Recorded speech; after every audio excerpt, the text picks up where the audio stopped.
Welcome to my channel. હું છું આપનો દોસ્ત બ્રિજેશ પ્રજાપતિ. આવી ગયો છું કાંઈક નવું લઈને. એમેઝિંગ ઓલ ઇન વન ચેનલમાં આપનું હાર્દિક સ્વાગત છે.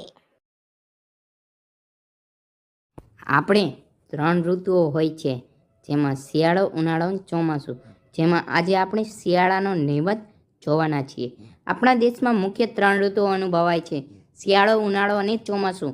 શિયાળામાં ઠંડી પડે છે, ઉનાળામાં ગરમી અને ચોમાસામાં વરસાદ પડે છે. શિયાળો ઠંડીની ઋતુ છે. દિવાળીનો તહેવાર પૂરો થતાં ધીમે ધીમે ઠંડી પડવાની શરૂઆત થાય છે. લોકો ઠંડીથી બચવા ગરમ ઊનના વસ્ત્રો પહેરે છે. ગામડાઓમાં ઠંડીને ઉડાડવા તાપણા કરવામાં આવે છે. કેટલાક લોકો સૂર્યના તાપમાં બેસીને ઠંડી ઉડાડે છે. રાત્રે લોકો ધાબળા ઓઢીને સૂઈ જાય છે. શિયાળામાં સવારનો સમય સ્ફૂર્તિદાયક હોય છે.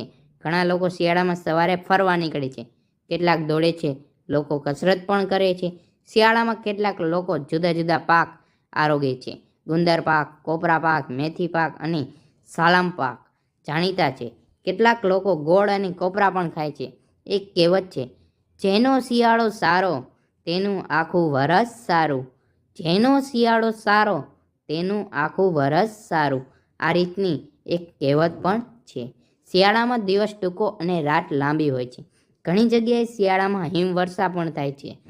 શિયાળો એક ઉત્તમ ઋતુ છે. તો અમારો વિડીયો તમને ગમ્યો હોય તો લાઈક કરો, શેર કરો, ચેનલને સબસ્ક્રાઈબ કરી બેલ આઇકન દબાવો, જેથી આવતા નવા વિડીયો નોટિફિકેશન તમને સૌથી પહેલાં મળે. જય હિન્દ, વંદે માતરમ. Thank you for watching.